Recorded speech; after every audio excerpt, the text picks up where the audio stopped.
Polisi meminta masyarakat untuk menunggu perkembangan penanganan kasus anak ex-pejabat pajak yang menganiaya anak pengurus GP Ansor. Berikut keterangan lengkap dari Kabid Humas Polda Metro Jaya, Kombes Pol Truno Yudo Wisnu Andiko. Penyidik tentunya sekali lagi saya sampaikan patuh dan taat ya pada hak anak sebagai kewajiban. Sekali lagi saya sampaikan sebagai kewajiban pemenuhan hak anak untuk dipenuhi sesuai dengan undang-undang. Yang pertama adalah Undang-Undang Nomor 35 Tahun 2014 tentang perubahan Undang-Undang Republik Indonesia Nomor 23 Tahun 2002 tentang perlindungan anak dan Undang-Undang Nomor 11 pada tahun 2012 tentang sistem peradilan anak, termasuk pada Undang-Undang Nomor 8 Tahun 81, yaitu tentang Kitab Undang-Undang Hukum Acara Pidana. Maka sekali lagi dimohon dengan adanya kewajiban dalam pemenuhan hak terhadap anak, penyidikan masih berjalan dan sama-sama kita menunggu hasilnya. Dan kita berharap ini juga bisa mengedukasi. Sementara itu, kekasih atau teman dekat tersangka Mario berinisial AG dalam kasus penganiayaan terhadap anak pengurus GP Ansor di Jakarta Selatan berpotensi mendapat hukuman pidana. Hal itu jika memang AG terbukti memiliki peran dalam kasus penganiayaan.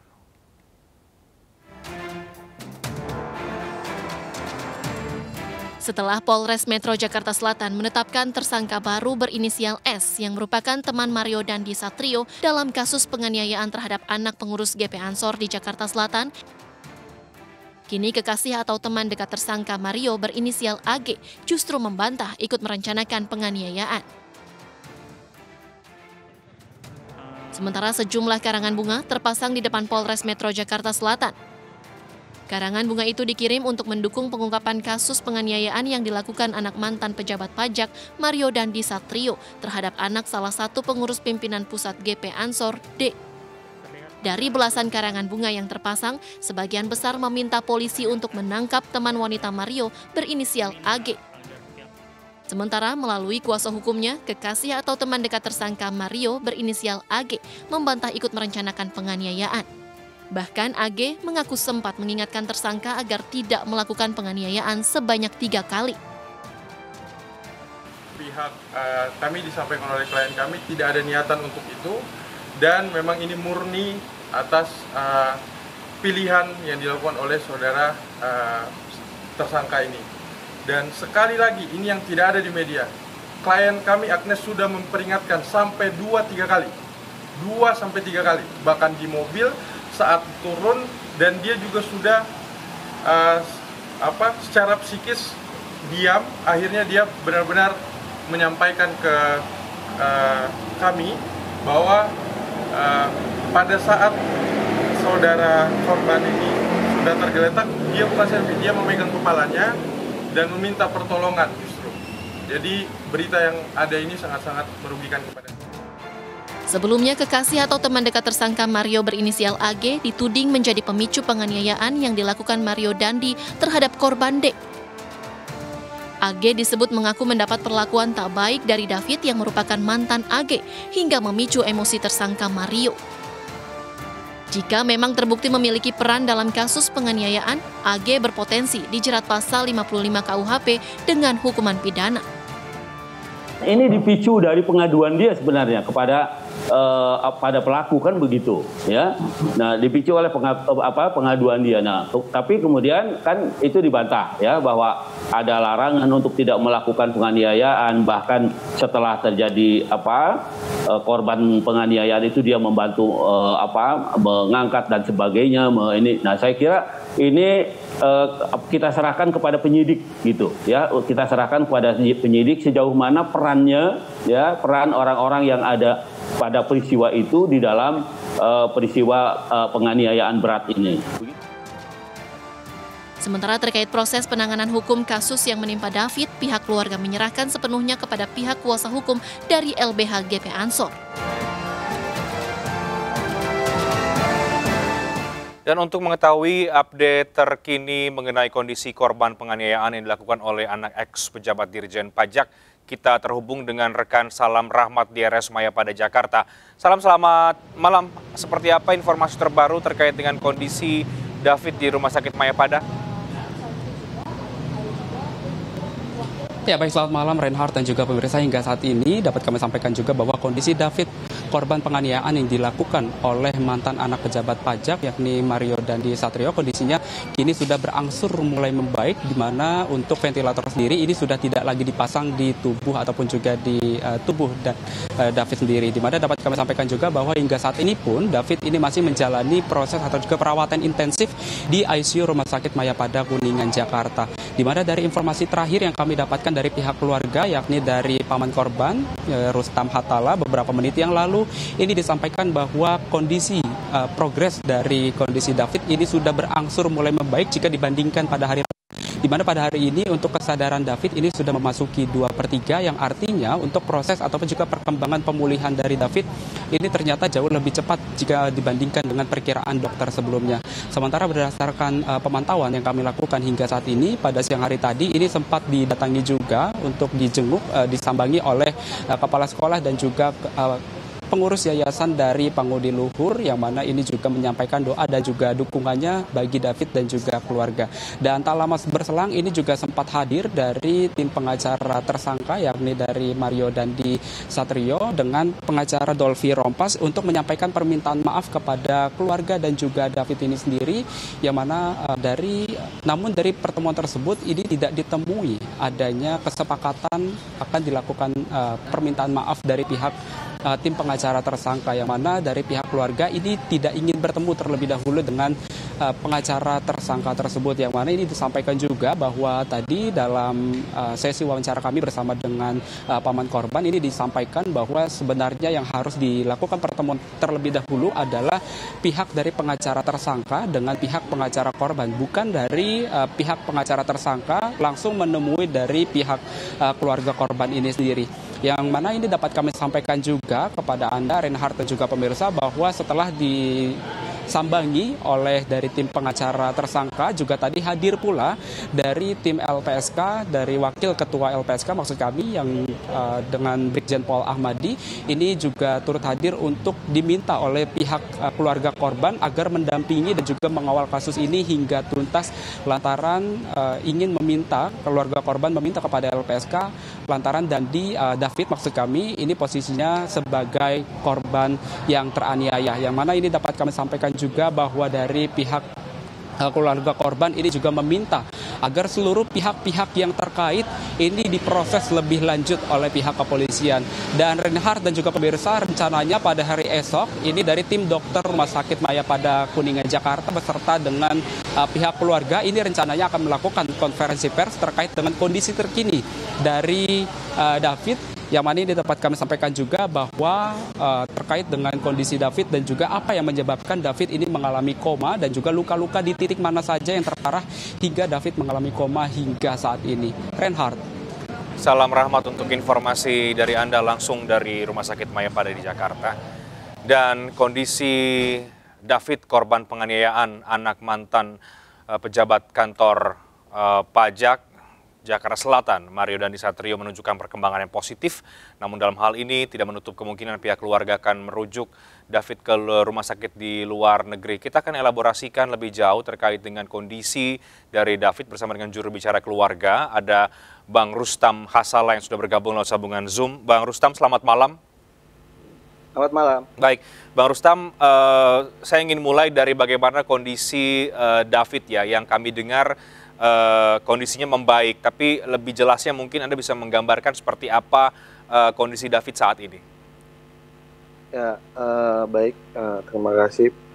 Jadi alhamdulillah berkat doa para sahabat, kerabat, masyarakat tentunya yang mendoakan David ini, kondisi sampai dengan hari ini itu semakin membaik ya, walaupun memang masih berada di ruang ICU dengan penanganan khusus begitu. Baik, persisnya membaik ini apakah sudah mulai bisa berinteraksi kah atau seperti apa yang dijelaskan oleh dokter, Bang Rustam? Ya, jadi saat penanganan di Mayapada itu kan sempat dipasang ventilator ya untuk proses penanganannya. Ventilator kemarin itu sudah dicopot, kemudian ada respon-respon, ada gerakan-gerakan dari David sendiri gitu. Jadi ada respon mata yang terbuka, kemudian ada tangan bergerak, ada kaki, ada gerakan-gerakan kecil. Hingga itu disampaikan itu memang perkembangan yang sangat positif gitu. Oke, gerakan kecil ini persisnya seperti apa, Bang Rustam? Apakah ini kemudian gerakan tangan kah atau mulai merespon gerakan atau kunjungan dari orang lain? Oh, belum. Jadi bukan merespon orang ya, tapi memang ada gerakan aja. Karena sebelumnya itu kan tidak ada respon gerakan tangan atau kaki ya. Jadi ini kayak semacam sudah ada gerakan yang memang kalau saya ini ya agak susah menjelaskan istilah medisnya karena ada respon, nanti memang itu disebut oleh dokter itu respon. Jadi respon, ada respon gerakan tangan sama kaki itu. Oke. Gitu. Oke. Ada respon gerakan tangan dan kaki dan kondisinya sekarang sudah menunjukkan perkembangan yang positif. Ya. Tapi kami mendengar kabar juga, Bang Rustam, bahwa ada rencana untuk membawa David ke luar negeri. Rencana ini bagaimana sebenarnya? Sejauh ini tidak ada sih, tidak ada dari keluarga. Memang sekarang tetap fokus untuk kesembuhan David, tetapi alhamdulillah di rumah sakit ini tim dokter bekerja cukup efektif sekali untuk mempercepat proses penyembuhan ini. Jadi tidak ada rencana untuk memindahkan, itu tidak ada. Oke, jadi perlu kami perjelas di sini, klarifikasi bahwa tidak ada rencana memindahkan David untuk ke luar negeri, tetap dirawat di Rumah Sakit Mayapada sekarang. Betul. Oke, Bang Rustam, tadi atau kami mendengar juga bahwa ada kunjungan dari kuasa hukum yang ingin bertemu ya, kuasa hukum atau keluarga mungkin atau dari pihak Mario, tapi kemudian tidak bisa bertemu. Ini apakah memang permintaan dari pihak keluarga atau bagaimana? Ya, tadi memang saya dengar, cuman memang pada saat itu saya tidak di rumah sakit. Oke, tapi informasi yang Anda tahu terkait dengan itu bagaimana sebenarnya? Kalaupun misalnya hadir ya seharusnya mungkin ketemu dengan tim LBH-GP Ansor ya, bukan ke keluarganya aja, karena dia kan atas nama pendamping hukum, kuasa hukum dari tersangka gitu. Oke, kalau dari sisi Anda melihat proses hukum yang sekarang berjalan bagaimana, mungkin mewakili keluarga, Bang Rustam? Ya, kita serahkan sepenuhnya ke LBH-GP Ansor lah terkait dengan proses hukum ini ya. Pasti dari keluarga kita tetap meminta yang terlibat dalam kasus ini ya harus mendapat, kita meminta keadilan lah. Oke, jadi dua tersangka ini kalau menurut keluarga masih perlu ada tersangka yang lain, itu bisa diperdalam lagi, kira-kira gitu, Bang Rustam? Ya, kita serahkan sepenuhnya lah ke kepolisian. Kemudian nanti LBH-GP Ansor yang akan mendampingi itu. Oke. Sepanjang kembali ke kondisi David ya, Bang Rustam, sepanjang perawatan ini mungkin bisa disampaikan bagaimana keluarga ikut mendampingi, siapa-siapa saja yang ikut mendampingi David sepanjang masa perawatan saat ini? Ya, pokoknya dari keluarga terlibat semua ya. Jadi 24 jam kita mendampingi. Oke, baik, Bang Rustam, kita tahu bahwa belakangan banyak tokoh ya, termasuk juga keluarga besar dari PBNU atau dari NU yang memberikan perhatian sangat besar, berkunjung juga melihat kondisi David. Apa yang disampaikan kepada keluarga dari mereka yang datang dan bagaimana keluarga merespon perhatian yang besar ini? Ya, alhamdulillah memang salah satu efek yang luar biasa dari kesembuhan David ini adalah efek doa ya, doa dari semua pihak yang hadir, terutama keluarga besar NU, keluarga besar Ansor yang selalu mendoakan ini. Bahkan sampai hari ini kita selalu mendapat informasi bahwa ada yang terus mendoakan David. Jadi keluarga itu sangat berterima kasih karena ini merupakan sebuah support yang luar biasa. Ada pesan khusus yang disampaikan mungkin dari GP Ansor, dari Pak Menteri Agama atau dari Ibu Sinta Nuria kemarin ketika hadir?